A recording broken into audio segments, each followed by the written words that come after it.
Was there an Adam? Was there an Eve? Or did we evolve from what we conceived?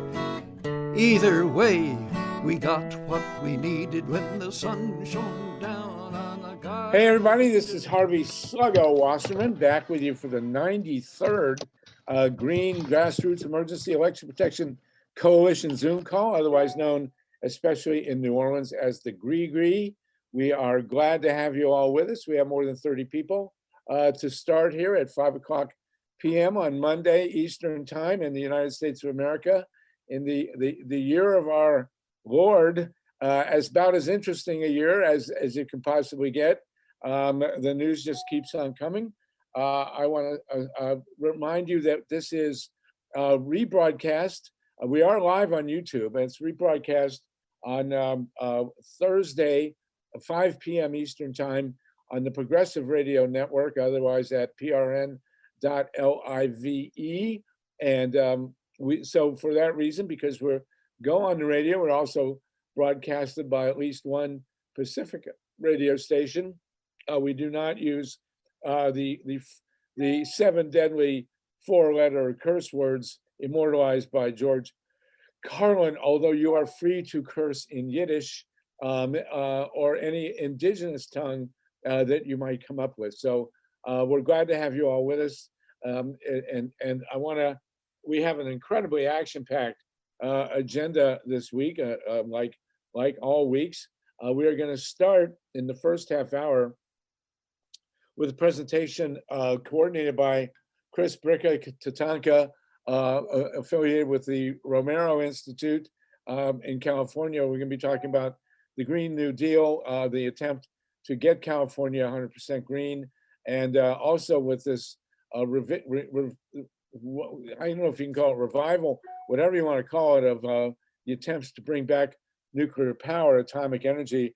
The problem with killing nuclear power is that it does not have a heart to drive a stake through. So it keeps coming back at us. We now see the Nation magazine, of all people, caving into the nuclear power industry. Truly astounding, but the biggest push is in California at Diablo Canyon. We'll talk about that. We joined at the half hour, around 5:30, by JOHN BRAKEY, our erstwhile campaigner for democracy in Arizona, and he's brought with us a truly remarkable guy, Ken Bennett. Ken, we've never met, but I'm glad to see you. Glad to have you on with us. We'll be to you in about a half hour, and we're going to talk in depth about the amazing progress of ballot image libraries in the state of Arizona, and earth-changing development, really, really powerful, very, very important. In the third half hour, at the top of the next hour, around 6 o'clock Eastern Time, my co-convener, Joel Segal, is going to start a conversation about a national summit that we are going to currently planning for June 11th, where we will put together a plan with some of the most important of our national leaders on the issues of election protection and small d democracy, and a lot of the stuff that we have learned in Arizona and elsewhere is going to become very, very relevant to this discussion, hearkening back, of course, to the Georgia miracle, which started in many ways on these calls and put two progressive Democrats into the U.S. Senate. Remember, however, that we are nonpartisan. We do not support one party over the other, but we are more than happy to critique each party as it deserves it. In that third half hour after 6 o'clock, we're also going to be joined by Julie Wiener in New York, talk about some remarkable reforms that are happening in New York election law. I know that JOHN BRAKEY, you've been in touch with Julie. A lot of the stuff that has happened in New York is very relevant to what's happening in Arizona and vice versa. Well, NY.ERIC Lazarus is bringing on an expert to talk about the impacts of getting rid of student debt. We have Mr. Gutierrez from Texas, who's going to discuss, from Common Cause actually in Texas, going to discuss what's going on there with elections. Peter Matthews from California, a congressional candidate, has had a very interesting experience with mailers, sample ballots, which is quite astounding. And we're also going to revisit the you can't make this up situation in Ohio with the gerrymandering there and in Florida and in New York, which has gone in many different directions. Let's put it that way. So we are joined by Joel Segal. Joel, glad to have you with us. As you can see, we're going to be really hard pressed to get through this agenda on time, but we certainly will try. So again, John Brakey, Ken Bennett, great to have you with us. We'll be to you in about a half hour. I want you to meet TATANKA BRICCA. John knows him well, but Ken, you don't. He is our man in California on the case for the Green New Deal in California, and also the insanity of trying to keep open the Diablo Canyon nuclear plant. You could not make this stuff up. But TATANKA, go right ahead, please, and let's get going here on green energy in California.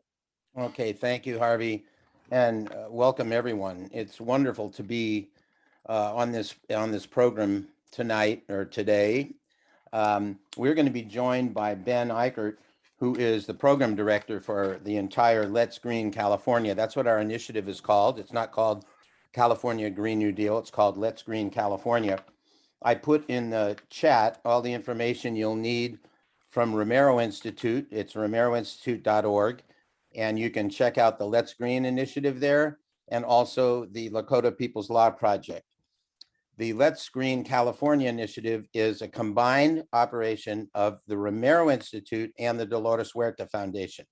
Full partners in this, and we are seeking other full partners, nonprofits who really have loyal followings and are totally dedicated to getting to a zero carbon in the state of California by 2030, not by 2050, by the time of which we'll all be either underwater or toast or both. So I am going to be joined in about 2 minutes with Ben EICHERT. I want to tell you the history of this. Romero Institute is the institute founded by Danny Sheehan, constitutional attorney, and his wife, Sarah Nelson, former head of the Labor Division of National Organization of Women, for Women, sorry. And the Christic Institute in Washington, D.C. Danny's a constitutional attorney who most of you know from Watergate days, from Karen Silkwood case, which effectively shut down all nuclear power in the US because he raised the level of lawsuits that individuals could file against private nuclear corporations to infinity, which made it not very financially attractive for the nuclear industry because they have no solution to the ongoing radiation of workers nor to the waste disposal. And also he has been the attorney he uncovered the Iran-Contra situation and was prepared to put all those folks to jail, and has been the attorney for the Standing Rock people and out of Standing Rock and out of Pine Ridge.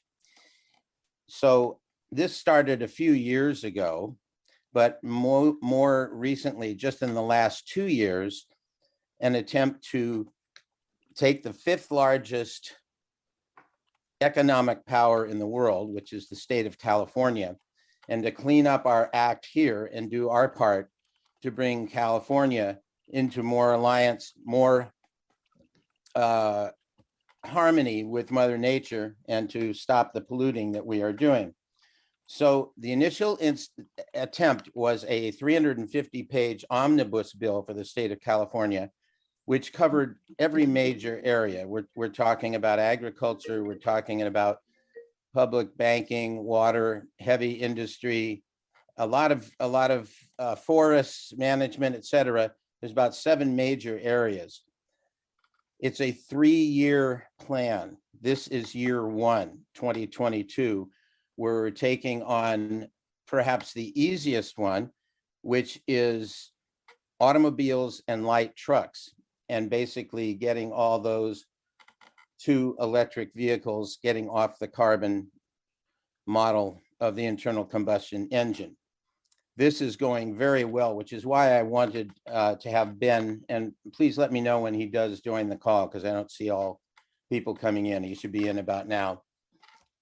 Ben is someone who is an SEIU organizer who really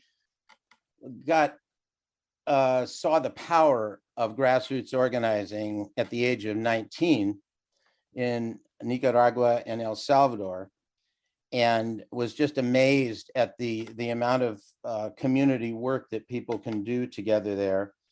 He is an SEIU organizer from the state of New York with the Nurses Association, and worked on Senator Whitehouse's campaign. Oh, here he comes right now. So Ben, when you come in, if you could put him on the screen as well.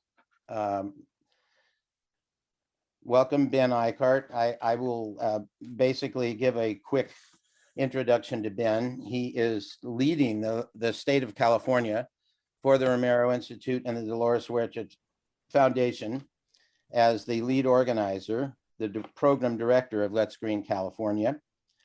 And he's passionate about social justice. He has worked as an organizer and a negotiator for the New York State Nurses Association, field director for US Senator Sheldon Whitehouse's successful re-election campaign in 2012, a former poli-sci student at Brown University. We were going to have 45, then we were going to have 30. I think we have less than that now, Ben, because we have a wonderful number of wonderful guests on. So sometime around half past of the hour or a little after, we're going to have to get on. But why don't you take it from here and talk about this first stage of a three-year plan and what we've done with this coalition of labor, environmental justice, and interfaith, and some of the breakthroughs that we had most recently. Welcome, Ben. Sure. Thanks so much, TATANKA. Nice to meet everyone. So yeah, my name is Benjamin Eichert. I'm the Director of Climate Programs for the Romero Institute. The Romero Institute's a 501c3 nonprofit organization. We're based in Santa Cruz, California, on California's Central Coast. And we do most of our work through sort of separate identified programs. We've got two primary programs that we're focused on right now.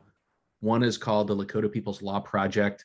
It's our flagship. It's been around since 2004. We've been working and partnering with Native American tribes and leaders, mostly in the Dakotas, across a range of justice issues, child and family welfare, treaty rights, environmental preservation. Been heavily involved in the Dakota Access Pipeline fight, Line 3, KXL. Our other program is called Let's Green California. We launched it at the end of 2015. And our goal is to work directly with communities to build solutions to the climate crisis from the ground up. We believe in taking a bit of a different approach from the typical approach, which is to maybe establish greenhouse gas emissions reduction targets and assign a regulatory agency to sort of figure out how we get there from a regulatory standpoint. We want to sort of flip that approach on its head, engage directly with frontline communities and working families, identify what is the infrastructure that needs to be built so we can transition to a sustainable economy. How do we do it in such a way that we're lifting up those at the bottom, those in marginalized and disadvantaged communities? How do we ensure equity? How do we ensure that low and moderate income folks are leading the transition to a sustainable future rather than, as is so often the case, lagging behind in that? So over the last year and a half, we've been working on a comprehensive policy approach that would help reestablish California as the leader in the country on climate policy and really map out what it would take for our state to meet its 2030 greenhouse gas emissions reduction goals. Again, doing so in a way that's creating good paying union jobs and rectifying environmental injustice. So we put together a policy approach called Electrify California. The principle is very simple. If we can transition away from fossil fuel driven technology to electric technology that's being powered by clean energy. By the way, I should point out, I think that over the weekend, for the first time, 100% of the energy going into California's grid came from renewable sources. And so if we can transition to electric driven tech that's powered by clean energy, we can really radically and dramatically reduce our greenhouse gas emissions.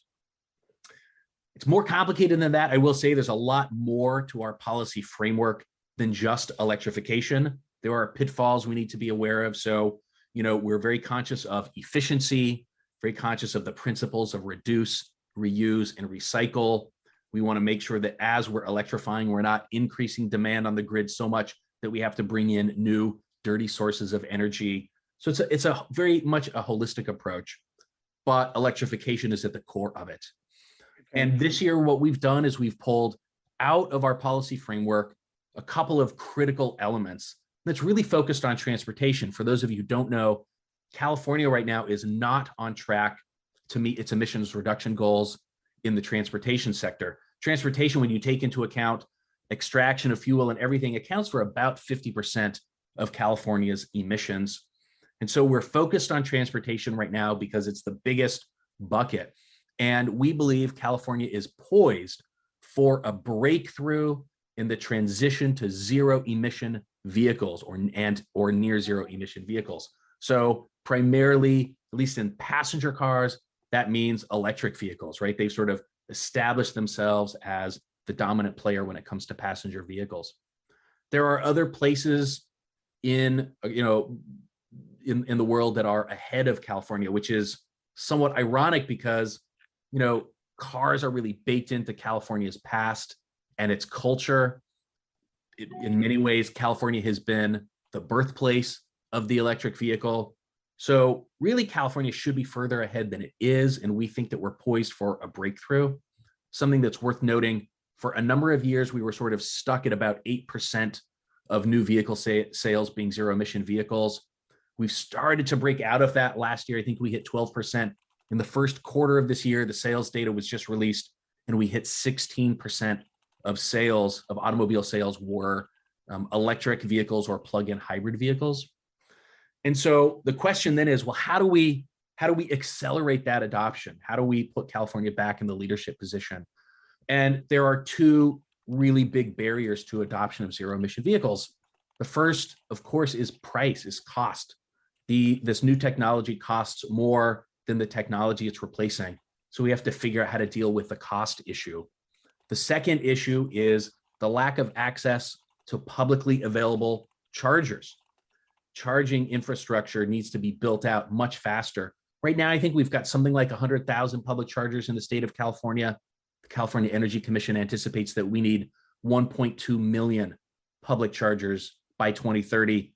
That's if we're going to meet the existing goals, which are already a little too slow. You may have seen the California Air Resources Board announced a draft rule recently that would get us to, I think, 68% of new vehicle sales being zero emission by 2030.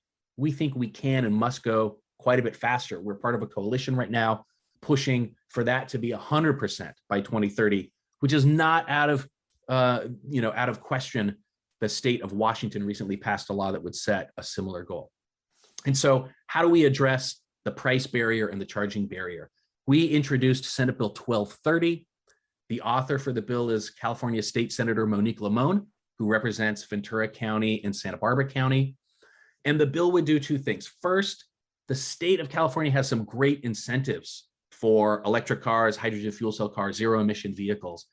Unfortunately, the landscape of incentives is pretty confusing. There are 5 different programs. Some of them you have to apply for before you get the car. Some of them you can take at the dealer. Some of them you apply for after you purchase your car. And really what we have found in doing a lot of work over the last several years in organizing and educating low and moderate income communities about zero emission vehicles is we found that these incentives don't work for those communities for a couple of reasons. Number one, they don't have the expendable income to buy their car now and wait for a rebate later. So there are a lot of studies that have been done on effective incentive design, and the core elements of effective incentive design are that the amount that you're going to get is clear, you understand what it is, the dealer understands what it is, and you can take that incentive at the point of sale. So our bill would simplify and streamline the process of receiving the state incentives for zero emission vehicles. It would create one application for all of the incentives. a quick approval process for the incentives, and it would allow consumers to use those incentives at the dealer at the point of sale. Simplify and streamline the process and transform it in a way that would actually meet the needs of low and moderate income consumers. The second thing that our bill does is it proposes to rapidly increase the rate at which we're building electric vehicle charging infrastructure. The problem right now is that the build out of charging infrastructure lags behind demand. People are adopting these vehicles in a particular place, and then the private sector comes in behind to meet that demand. We have to flip that script. We have to anticipate what demand is going to be in a particular area and build the infrastructure this year to meet what the demand is going to be next year. And so what this bill does is it calls for an acceleration of the build out of charging infrastructure. And that's important for a few reasons. Number one, it will help give consumers the confidence that they need to make that switch to electric vehicles. But number two, it will create good paying green jobs. As we begin to electrify the state of California, we know that in a few years, we're going to run into a challenge. And that challenge is there's going to be a shortage of skilled and trained labor that can do that electrification work. So if we invest in the infrastructure build out now, and as that infrastructure is being built, the workers that are building that infrastructure are in apprenticeship programs, they're journeymen, they're part of training programs. We're going to be growing the skilled and trained workforce that we need to do this work down the road. And the final thing that the bill calls for is it says that as we're building out this infrastructure, preference needs to be given to charging locations that are in disadvantaged communities because they're currently being left behind in that build out.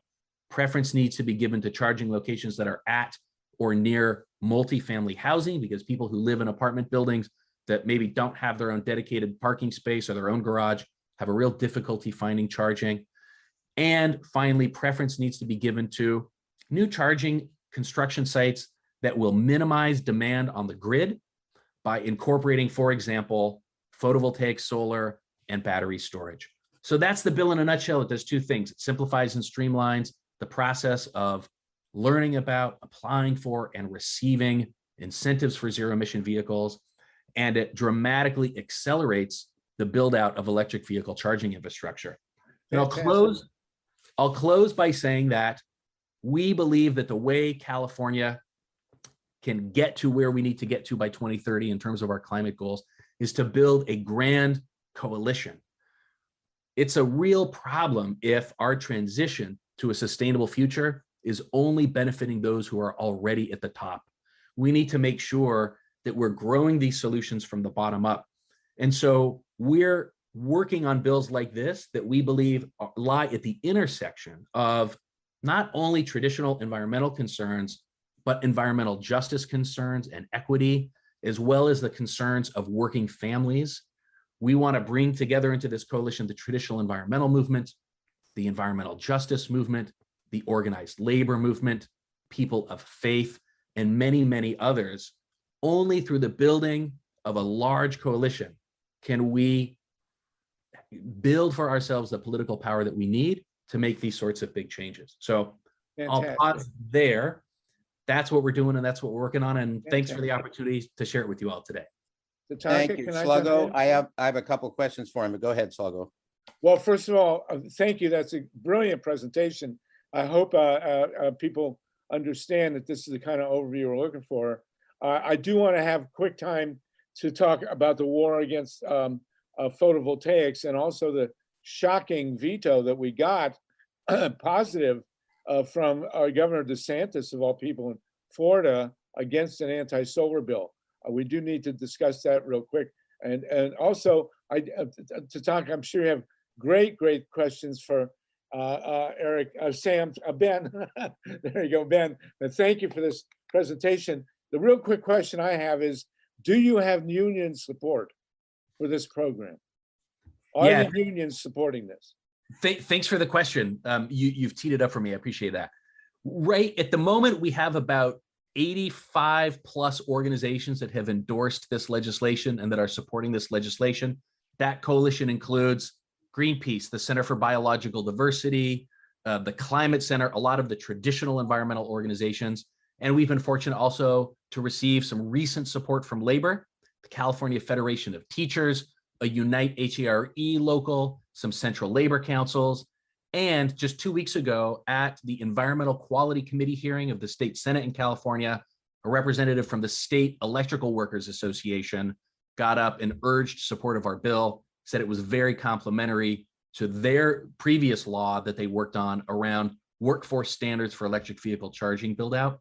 So as we're continuing to grow this coalition, but yes, we have support from both sides of labor, from the service side, as well as from the building trade side. It's also bipartisan. We got our first Republican coming on board, right? That's correct, at the Transportation Committee. Is that Abraham Lincoln? That was Brian Dolly, actually. Okay. State Senator Brian Dolly.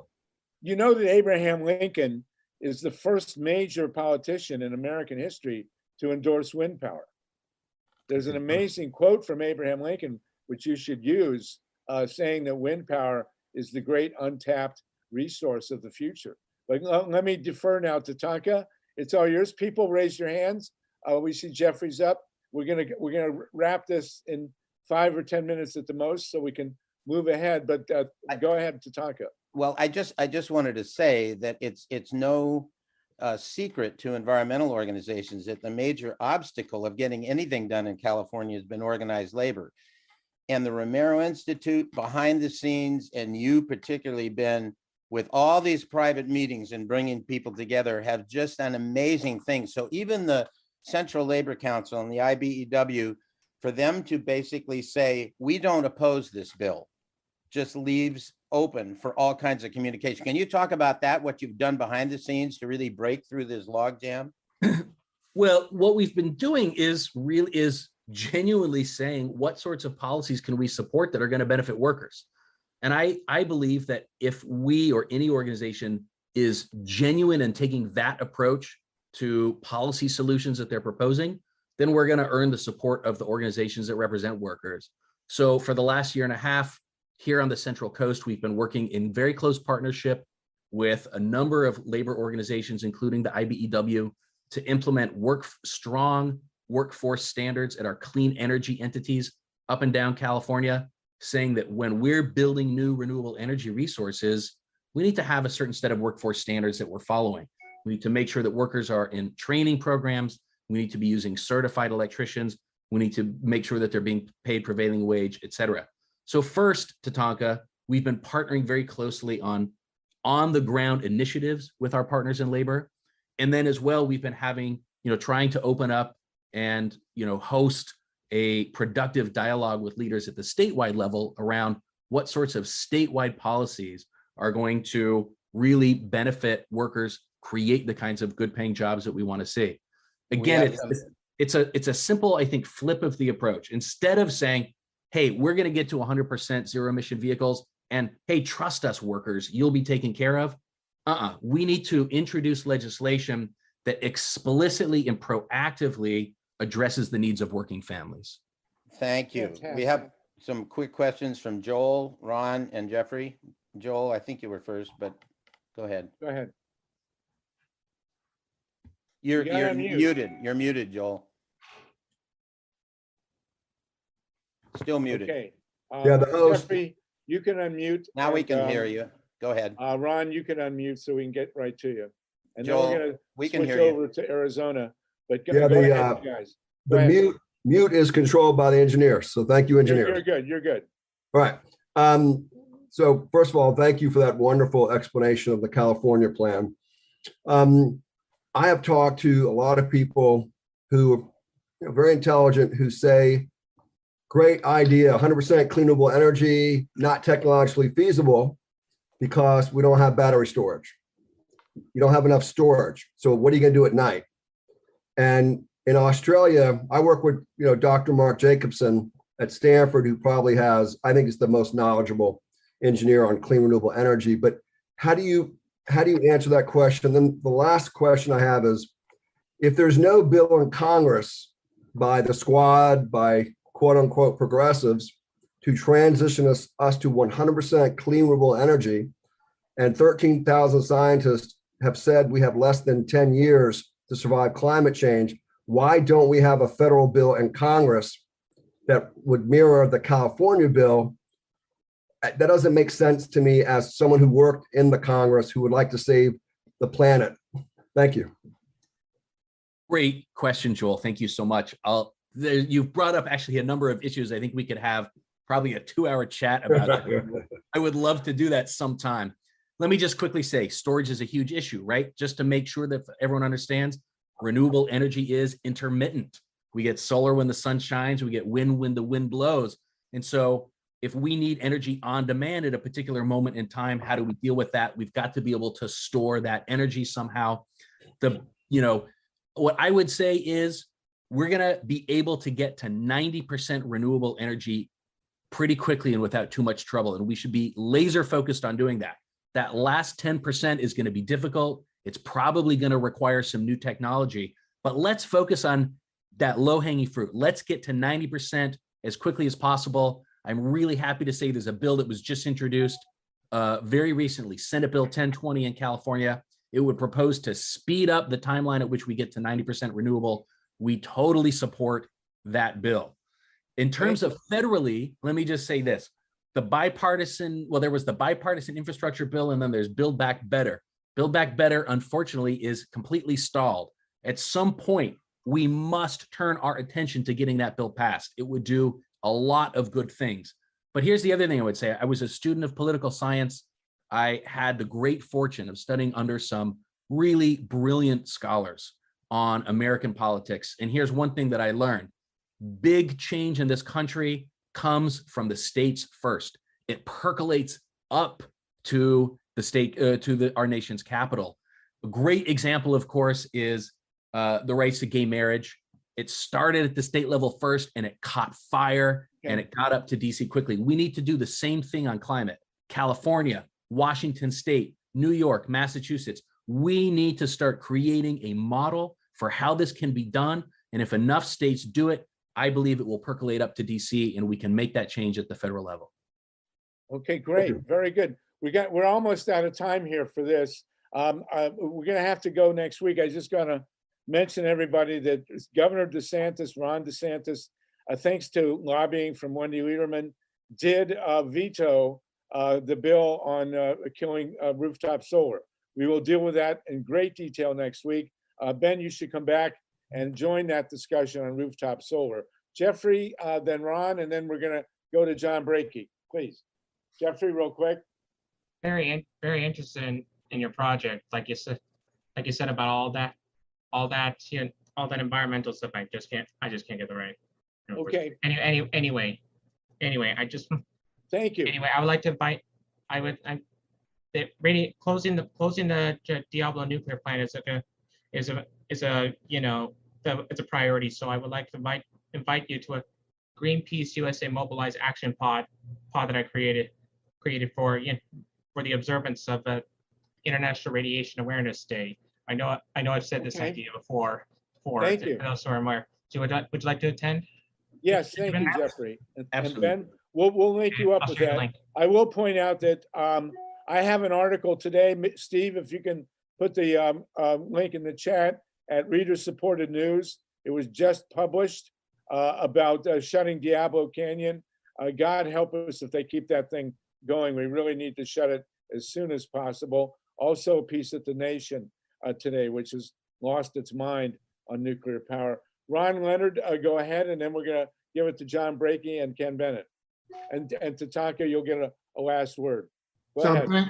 Ben, you did a great job, and I got good news for you. The good news is that we do have a way to get to 100% renewable energy, and that is right now. And in fact, two scientists, both related, Mark Perez and the more famous Dr. Richard Perez, have done the definitive study on that on the largest grid in New York, in the United States, the Mid-Hudson grid.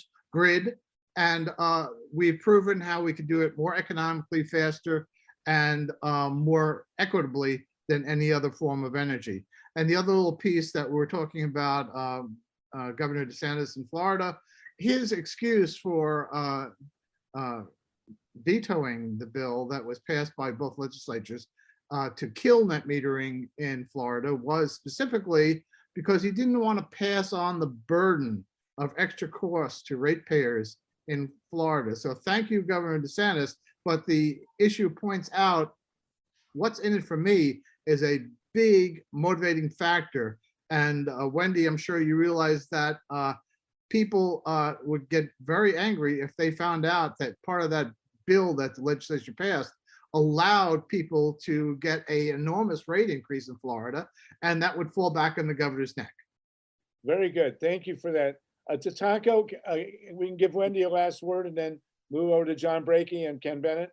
Yes, I just want to say if anybody wants to, any particular person here is interested in joining our Wednesday night call, just put in the chat and I will mail you an invite. This is our Circle of 100 in which Ben, Danny Sheehan, Dolores Huerta, Heidi Harmon are present. Thank you. Thank you, Tatanka. Very, very well done. Ben, thank you. We definitely want you back next week to go again into this war on renewables. Wendi Lederman, and then we'll go straight to John Brakey. Thank you so much. I'll just quickly say I put the veto text in the chat, and I think that we could be optimistic about it because it does state that he doesn't want that customers are already burdened by the high cost of everything. And I'm not really sure, but next week we'll clarify what Ron's saying because I'm not really clear on that. But it's a very positive move. It's an awesome thing, and everyone's gonna have to follow. I mean, if he's a super conservative, what are Democrats gonna do? And anybody blue, like for whatever it's worth, it's blazing the trail. I'm just really excited to see Dr. Carolyn Orr here and John Brakey and Ken Bennett and such a wonderful crew. And I can't wait to get on with the rest of this. And I hope Tatanka and Ben hook up with Carolyn Orr when she gets to talk. We will make sure that happens. Thank you, Wendi. so I much, just want to thank Ben and also glad to be on for John Brakey and for Ken Bennett. Thanks. Hey, thank Okay, you all for thank having you me. so much. There's a ton more, Ben. We'll have you back next week. There's a ton more on this. And of course, Arizona, to do a little lobbying, has 3 nuclear reactors that we'd love to see shut. And of course, all the sun that it could ever need to power the state with 100% renewables. We have 68 people on the call. John Brakey and Ken Bennett, we are in great anticipation of hearing what you have to say. John Brakey, take it away, please. Okay, I guess I'm unmuted, and Joel is supposed to jump in here with us. He's going to, pardon me, do part of the interview. Joel, are you there? He is.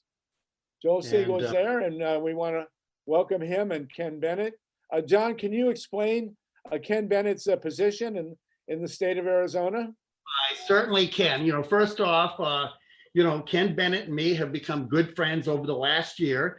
Ken Roy Bennett is an American businessman, a politician who served as the president of the Arizona Senate for 4 years. Wow. Ken served as the 19th Secretary of State of Arizona from 2009 to 2015. He was a candidate for governor of Arizona in the primary of 2014 and 2018. Ken Bennett was the liaison for the Maricopa audit being done by the cyber ninjas, and he was appointed by the Arizona Secretary. He was appointed by the president of the state Senate, Karen Fann, but he was not involved in the hiring the cyber ninjas. He came in afterwards. I can tell you one of the best things about knowing Ken Bennett is that he has to be one of the most principled, honest Republicans that I've ever worked with. And it's a pleasure for me to bring Ken Bennett to this forum, introduce you to him, and have him explain to you how we put this bill together. Because one thing Ken Bennett is really good is at explaining things. And out of this work that we did, we come up with what I personally call the Arizona miracle that really could stretch across this country and help many states. You know, on the 12th, I leave Arizona for 2 weeks and I'm off to North Carolina. And I'm over there to spread the word of ballot images, transparent elections, and hopefully by that time, the bill will be close to passing or it may pass. So anyway, Ken Bennett, thank you very much. Joel, are you there? Do you want to say anything before Ken jumps in? Just very briefly, Secretary of State Bennett, what an honor to make a few introductory remarks. I'm going to be brief because we want to hear from you. Never thought in my lifetime I would ever get a chance to talk with you, but you and I are about the same age, but you have more hair than me. Okay. Ken was a city council member as well. He is running for the state Senate. But if you want to look at a profile on courage, Secretary of State Bennett was so effective in his advocacy for democracy that they would not let, I'll just say Senator Bennett, I don't know what building it was, but they would not allow him into the building when they were doing the recount. Now, that is pretty amazing in terms of a profile on courage. You know, the second point I want to make, I've been in government. Well, I was in government for 32 years. If you want to be successful in government, you have to work both sides of the aisle. Our organization and coalition is strictly nonpartisan. I fell in love with constitutional law when I was in law school. We are about adhering to the Constitution. We're about defending democracy. Ken, you are welcome in our family. And I want to make sure that, you know that my closest colleagues, I would say in the Congress, was Walter Jones, because he was from North Carolina, which is where I'm from. It is absolutely a mythology that Republicans and Democrats have nothing in common. That's not true. Lastly, what I'll say in conclusion is thank God for you, Secretary of State Bennett, for standing up for principle, standing up for democracy in the face of, amazing odds against what you were doing. And for that, you deserve a round of applause and the GREE Profile and Courage Award plaque, which I hope we'll give you one day. John Brakey, thank you for your incredible service. Arizona Sluggo, thank you for your leadership. Ken, without further ado, the floor is yours. I do want to say that one thing that I talked to John about this, and Harvey and Mike Hirsch, we need to have Republicans like you going on a tour across the country, especially in the red states, on what I would call a democracy tour. We have to have moderate Republicans like yourself say to Americans, this election was not stolen. If we don't do that, our democracy is being threatened. And it's something I want to talk to you about offline at some point, because you have so much credibility. But what an honor to meet you, sir. And thank you for defending democracy in Arizona and across our nation. The floor is yours, Secretary of State Bennett. Thank you. Thanks, Joel. There's very kind words, and John as well. And by the way, Joel, if you call me a moderate Republican, you will destroy my credibility with most Republicans in Arizona. I actually consider myself a very strong conservative, but I learned to work with people probably in two different places. One, the 4 years I was president of the Arizona Senate, we had a Democrat governor named Janet Napolitano. And we both had to recognize, as I think we did, that you got to give and take and work together to get things done. When I was Secretary of State for Arizona for 6 years, we have 15 counties, and 8 of them had elected officials as county recorders or county election directors that were Democrats, and 7 of the counties were Republicans. I took it on myself to disregard what their party affiliation was and just be the leader of the election family in Arizona. And so if I learned from those 2 experiences that if you put aside the party labels and focus on getting to the truth, solving problems for your state, I think you can get a lot done. And one of the things that I've learned in my 8 years in the legislature, 6 years as secretary, and in 7 or 8 very scrutinizing and scrutinized months as the liaison to the audit, is that our elections need to be what John Brakey and Audit USA, his organization down in Tucson, have been calling for 18 years. And that is, they've got to be transparent, they've got to be trackable, and they've got to be publicly verified. And one of the things that the audit did not do that it should have done is focus on areas where you could open the records of the audit or of the election to anyone who wants to audit. And essentially what I came to believe after being the Senate's requested liaison, I came to believe that elections need to be audited within 10 days, not 10 months later. And the way to do that is a bill that John and I have been championing in championing in the legislature this year, House Bill 2780, sponsored by one of the most conservative members of the Arizona legislature, and that's saying something. But it basically speaks to complete transparency, and it does 4 things. At least 10 days before the election, counties would publish in a sortable form, downloadable sortable format, the registered voters by name, street address, and precinct. Within 2 days of the canvass of the election, after the election, they would release a list of who voted in the election. Now, obviously, the people who voted in the election should be on the list of people who were eligible to vote, who were registered to vote. And that alone would dispel intense allegations that were used by those that tried to whip up the frenzy of the election was stolen in Arizona, who said that there were, tens of thousands of ghost votes or ghost voters who had voted but were not eligible or registered to vote in the first place, which is totally ridiculous. Now, could we do a better job in Arizona and maybe in every state on keeping our voter rolls clean and accurate and updated? Absolutely. But if we had a list of who was registered to vote and who voted, and you could tell that everyone on the who voted list was registered to vote, that would dispel a lot of the crap that we had to deal with. Pardon my French.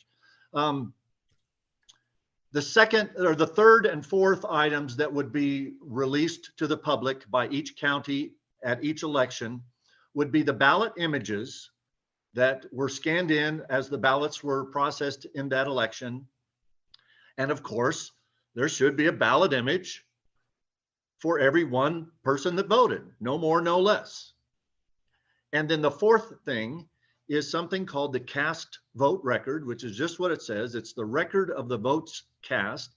It's essentially a spreadsheet where each ballot that is processed, and you don't know whose ballot an image of a ballot is or a record on the cast vote record, but each row on the cast vote record represents one ballot. Row number 136 is the 136th ballot processed in the election. The columns on the cast vote record are the choices that the voters had and selected on their ballots.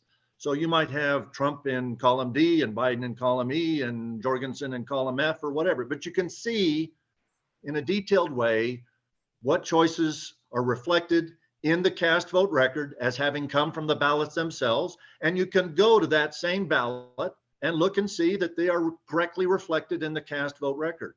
And then you can add up the rows in the cast vote record and see that the totals for each candidate in each race, as reported by each county, add up to the numbers that are in the cast vote record. And if that had been done in the Arizona audit, we would have seen, as some private organizations did that there were 40,000 voters in Maricopa County who were voting for almost exclusively Republicans down their ballot, but did not select Trump at the top of their ballot. Now, there were some Democrats doing the reverse. There was about 20,000 ballots on which voters were selecting mostly Democrats on down ballot races, but did not select Biden at the top. But if you take 40,000 votes from presumably Republican voters away from Trump and 20,000 away from Biden from the Democrat, that's still a 20,000 advantage to Biden, and Biden won Arizona by 10,457 votes, about 40,000 in Maricopa. But what happened is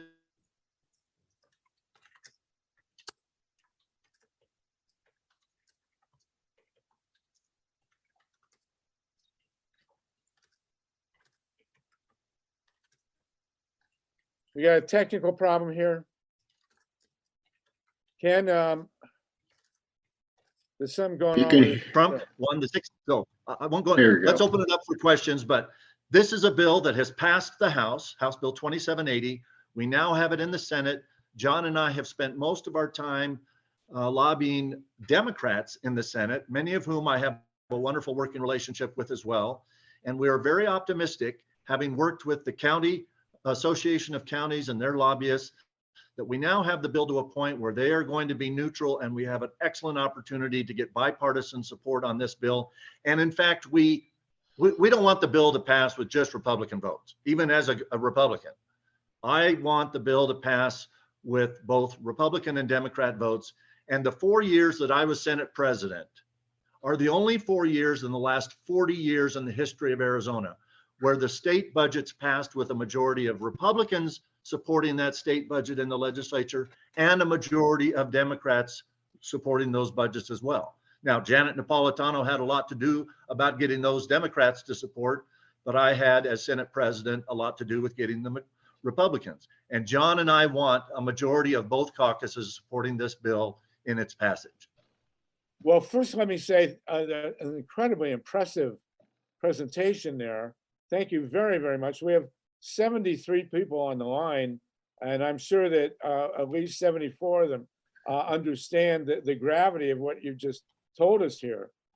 So you're telling us, I assume the governor will support this bill as well, Ken Bennett? Well, I ran against our governor twice in the last two Republican primaries in Arizona. So I'm not going to go out on a limb and try to predict what Doug Ducey is going to do, but I believe that he will support the bill if it passes, especially with bipartisan support in both the House and the Senate. So this bill 2780 essentially provides a technological framework whereby we can 100% verify our elections within 24 hours, basically. Is that correct? Yes, yes. Is there any other state in the country that has a similar setup? I would defer to John. I know that John works in multiple states, and it's ironic that in other states, it's Democrats leading the charge to have ballot images made public. In Arizona, it's a Republican and a Democrat, but so far the bill has advanced through the House successfully and is in the Senate by exclusively Republican votes. So I'm not quite sure what to say why transparency and trackability and being able to publicly verify our elections seems to catch fire with one party in some states or be supported by the other party in other states. But our goal is for Arizona to be an example of how it needs to be, and that is complete transparency, complete trackability, complete publicly verified, supported by both Republicans and Democrats. Well, I hope everybody on the call understands. I'm sure they do. There's now, somehow these calls keep going. There's now 75 people on the call. I hope everybody understands the gravity of who has presented this bill to us. I mean, this is an actual revolution, unprecedented in American history in terms of the conduct of our elections. There's no, to my knowledge as a historian, there's no parallel to this technological capability in our entire history. I mean, we have a history of ballot boxes winding up in rivers and farm animals eating voter tallies. That's not going to happen anymore if this happens. I want to call on Connie Klein. Connie, I don't think I thought you said I'm next. I'm on stack. No, Connie Klein, and then Eric Lazarus. John, if you want to jump in, John Brakey. And I just want to add one thing, is that we call this the Arizona miracle because it came out of the fraudit, okay? And I'd say this, where me and Ken really bonded is that we fought for transparency together and we were shut down by others. And then I saw them psychologically lead people to start abusing Ken Bennett, you know, by keeping him out of certain rooms or saying, hey, Ken has a fault.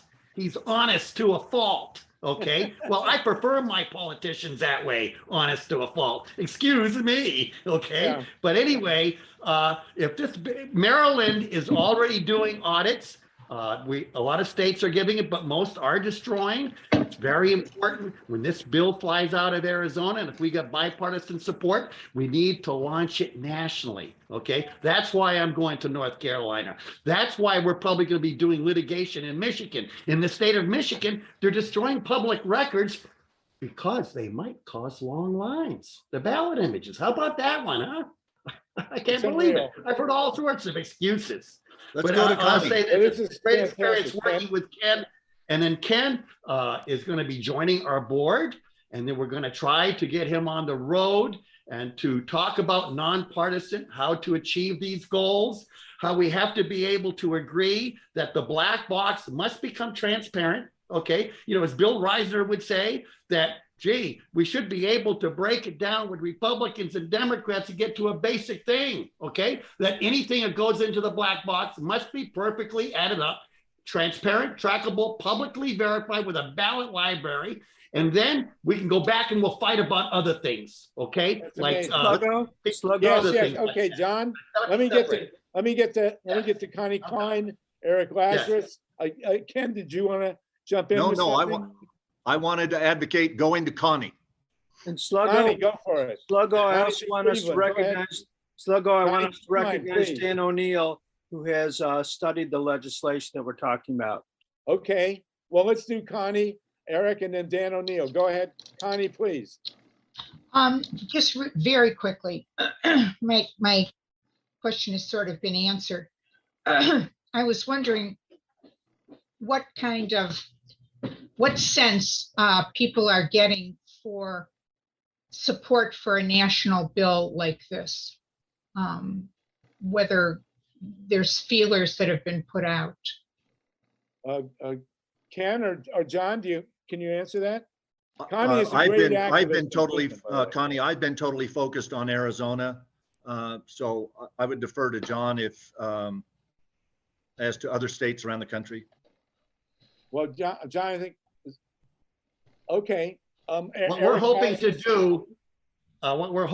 do, make it quick, is that after this bill passes, I'll be in North Carolina. We're also going to try to get to Keith Ellison, who is the Attorney General of Minnesota. We want the Attorney Generals of Minnesota to contact the other Attorney Generals and make sure that public records in this country that could prove that elections are real are not destroyed. Hopefully, Excellent. Ken Very will be good. able to get with our Republican attorney, and then we're trying to get to Jamie Raskins, who is phenomenal. His state is doing it Jamie right. Raskin, the Charge of congressman. elections, Senate, House committees. Yes, okay. That's The congressman from Maryland, he's a good choice. And I think we have contacts both with Keith Ellison and Jamie Raskin that can help this. Eric Lazarus and then Dan O'Neill. Hey, Mr. Bennett, congratulations. It sounds like your partnership with John Brakey is having amazing results. You'll see that I put my email and phone number into the chat. I have a presentation about some advanced technology around election integrity. I would love to give a presentation to you. Maybe there's even a possible joint article that would be awesome with some election integrity researchers. If you can have someone on your staff reach out to me, I'll be forever grateful. Thank you so much. Thank you very much. I'm honored. Do that, put that in the chat. We'll make that happen, Eric. Dan O'Neill and then Mimi Kennedy has posted an important a note in the chat. If Mimi, if you want to stay on, you'll be after Dan O'Neill. Dan, go ahead. Hi, everybody.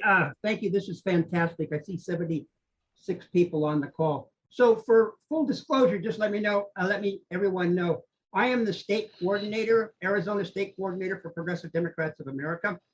I've known John Brakey for 15, 16, 17. John and I go way back. He's a brother of mine. We've worked together in the trenches, okay? And I really respect all of the work that he's done over the years. I really do. Ken Bennett, I respect you for dealing with the cyber ninjas the way you did. But when you were in the legislature and in power, I didn't support anything you supported. But that's okay, because I'm a Democrat and you're a conservative Republican, like you said, okay? Now, I hate to be a Danny Downer, but I just talked to Martin Casada, who is the PDA most progressive senator in the state of Arizona.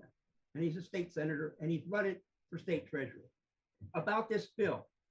And there are 4 major things wrong with this bill as it is now. Now it can be fixed. And John Brakey and I have had long conversations on how It needs to be fixed. There needs to be rewritten and updated and changed. But as it is right now, Ken says that he hopes to get Democratic support. You will get zero Democratic support with the well, let me finish, with the bill that is the way it's written right now. Zero. Right now, it passed through committee with like, I don't know how many. Was there an Adam? Was there an Eve? Or did we evolve from what we conceived? Either way, we got what we needed when the sun shone down on the Garden of Eden.